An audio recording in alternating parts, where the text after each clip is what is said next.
안녕하세요. 경제시그널 김태욱입니다. 알맞은 곳에 장비를 구축하면 K-테크 성공 사례가 탄생한다는 사실.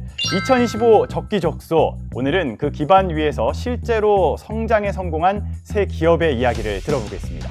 김필수 교수님, 윤석천 평론가님 모셨습니다. 어서 오세요. 네, 안녕하십니까? 네, 안녕하세요.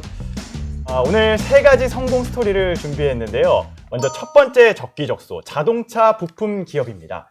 교수님, 요즘 자동차 업황이 만만치가 않습니다. 전기차로 전환이 되고 또 글로벌 경쟁이 심화되고 있잖아요. 그렇습니다. 네, 그런데 중소기업 입장에서는 더 큰 압박을 받을 것 같아요. 굉장히 어렵습니다. 미래 불확실성이 큰 시대거든요. 그런 측면에서 특히 부품업계의 어려움은 아무리 강조해도 지나치지 않습니다. 특히 부품수 자체가 워낙 많거든요. 그러다 보니까 하나하나 테스트하는 게 쉽지가 않다는 거고, 부품을 만들어야죠. 또 차에다 탑재를 해야 되죠. 이런 과정이 너무 오래 들고 비용이 너무 많이 든다는 거죠. 그거를 해소할 수 있는 방법이 있을까요? 가장 중요한 게 이제 요새 많이 나오죠. 디지털 트윈이라는 게 있습니다.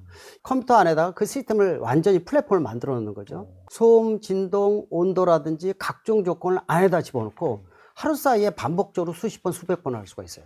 완성도가 굉장히 좋아지겠죠. 이런 부분들은 차를 만드는 과정도 똑같이 하고 있습니다. 제작사들이. 그러다 보니까 디지털 트윈은 없어서는 안 될 존재고, 버추얼 플랫폼에 대한 조건은 기본적인 거니까 이거 안 하면 이제 거래 안 해, 이런 얘기가 많이 나오고 있습니다. 좋은 기술력이 있어도 이런 장비라든지 인프라의 벽에 막혀서 멈출 수밖에 없는 구조였던 거네요. 어떻게 우리 기업들 이 기술을 좀 다 갖추고 있는 걸까요? 그렇지는 않죠. 이게 비용이 엄청나게 들어가는 거니까요. 차의 승차감을 좌우하는 서스펜션 부품을 만드는 중소자동차 부품 회사가 2022년도에 한 글로벌 회사와 계약을 체결한 건데요. 경남 테크노파크에 미래자동차 버추얼 센터를 갖다가 찾아갑니다. 산업통상부와 한국산업기술진흥원이 지원을 해가지고 구축해놓은 장비가 있었거든요. 이 장비를 갖다가 마음껏 쓸 수 있게 된 거죠. 이 회사가 만든 부품을 진짜 차에 달기 전에 가상 차량에 먼저 달아가지고 주행 테스트를 갖다가 해볼 수 있게 된 거죠. 핵심은 한 곳에서 다 한다. 다 할 수 있다. 기업 측으로서는 비싼 실제 테스트 비용을 아끼면서 테스트 횟수는 수없이 반복할 수 있는 기회를 잡았다. 이렇게 얘기할 수가 있는 겁니다. 작년 기준으로 이 디지털 트윈 기반 사업 매출만 30억 원 이상을 갖다가 기록했다라고 해요. 그래서 산업통상부와 한국산업기술진흥원이 사실은 일회성 지원을 한 게 아니라 통합 시스템을 갖다가 구축하고 이걸 지원을 했다. 그런 점에서 굉장한 의미가 있다. 이렇게 말할 수가 있겠습니다.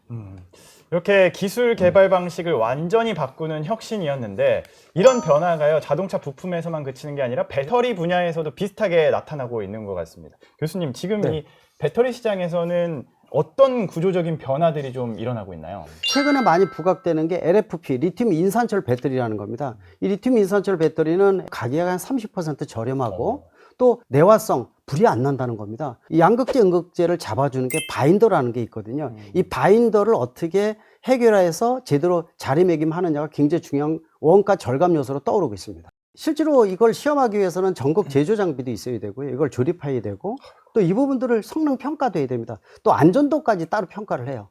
네, 이런 전 과정을 다 해야 하니까 중소기업 입장에서는 사실상 엄두를 내기 어려운 그림인데, 이걸 실제로 뚫어낸 기업이 바로 두 번째 성공 사례라고 할 수 있겠죠. 산업통상부랑 한국산업기술진흥원이 어떤 기업을 지원한 건가요?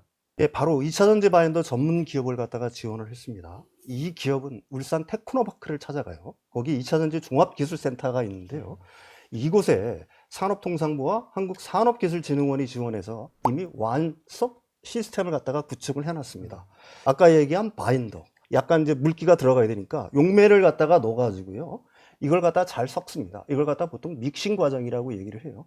만든 전극을 갖다가 적층을 하고요. 그 중간중간에 분리막을 끼우고 나중에 전해액을 갖다가 주입을 합니다. 그리고 이제 마지막에 성능 안전 검사입니다. 승방전을 반복하면서 용량이랑 수명을 갖다가 테스트를 하고요. 특히 이제 고온 노출을 갖다가 배터리에 어떤 셀을 갖다가 밀어 넣음으로 해가지고 이 극한 상황에서도 안 터지는지를 갖다가 확인을 해야 되겠죠. 핵심은 한 곳에서 다 하니까 이게 가능했다라고 얘기할 수가 있는 거예요. 바인더 업체 입장에서는 이게 성능 개선 속도가 과거에 비해서는 엄청나게 빨라진다는 걸 갖다가 의미하는 겁니다. 기업 입장에서는 이러한 경쟁력이 어떤 결과적인 차이를 만들어낼 수 있는 건가요? 결과를 보면 알 수가 있습니다. 특허를 갖다가 2건을 신청했고요. 연간 한 1만 톤 규모의 공장을 미국에다 건설했다라고 얘기를 합니다. 지금까지 설명을 들어봐도 기술은 있어도 검증 환경이 없으면은 시장 진입이 완전 불가능하겠구나라는 그런 판단이 드는데, 이번 세 번째 적기적소도 한번 들어봐야 될 것 같아요. 이번에는 광학 소재인데, 이 광학 소재 일단 어떻게 쓰이는지부터 좀 짚어봐야 될 것 같아요. 일단은 뭐 광학 소재 하면은 빛 다루는 소재를 얘기한다 이렇게 보시면 돼요. 우리가 주변에서 항상 볼 수 있는 렌즈 종류가 다 이 광학 소재에 관련된 부분들입니다. 그러니까 휴대폰만 하더라도 카메라 렌즈, 또 요새 미사일에 대해서 탐색기에 들어가는 렌즈가 다 이런 소재들이에요. 광학 소재만 하더라도 일본이나 독일에서 100% 수입했었으니까 아예 1% 국산이 아니라 100% 수입했던 게 광학 소재라고 볼 수가 있었습니다. 국산화가 시급했겠네요. 맞습니다. 그런데도 우리 기업들이 엄두를 못 냈다는 거는 그만큼 난이도가 어렵다는 거겠죠? 엄청 어렵죠. 특히 투명 세라믹은 굉장히 어렵습니다. 한번 생각을 해보죠. 세라믹이라 그러면 우리가 도자기를 연상하시면 됩니다. 근데 특성이 다 불투명하잖아요. 그렇죠. 이걸 투명하게 만드는 게 이게 굉장히 어렵습니다. 그러면 이 기술을 국산화한 기업이 있다라는 거잖아요. 예, 그게 이 그렇습니다. 세 번째 적기적소일 텐데 예.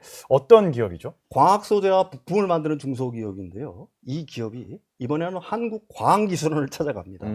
역시 여기에도 산업통상부와 한국산업기술진흥원 지원으로 핵심 장비가 이미 구축이 돼 있었는데요. 먼저 투명 세라믹을 갖다가 만들어야 되겠죠. 그 다음에 이제 다음은 굴절류 측정기인데요. 이게 국내 유일한 장비거든요. 렌즈 설계할 때는 이 데이터가 필수적이라고 얘기를 합니다. 세 번째가 바로 복굴절 측정기인데요. 한국산업기술진흥원과 한국과학기술원이 이런 장비들을 개방하고 결국 이 기업은 국내 최초로 투명 광학 세라믹 개발에 성공을 했고요. 첫 해 매출은 15억 원, 올해는 100억 원 정도를 갖다 목표로 하고 있고요. 올 11월에는 코스닥 상장까지 이미 했습니다. 더 놀라운 건 이탈리아라든지 미국 등에 역수출을 하고 있다는 거고요. 국내 기업들을 상대로 한 공급 계약도 계속 늘어나고 있다고 얘기를 합니다. 네, 산업통상부와 한국산업기술진흥원의 이러한 지원들 덕분에 우리 기업들의 기술 독립뿐만 아니라 글로벌 기업과 경쟁력을 발휘할 수 있는 좋은 결과물을 내지 않았나, 이렇게 정리할 수 있을 것 같습니다. 지금까지 김필수 교수, 윤석천 경제평론가 두 분과 함께 이야기 나눠봤습니다. 좋은 말씀 고맙습니다. 네, 고맙습니다.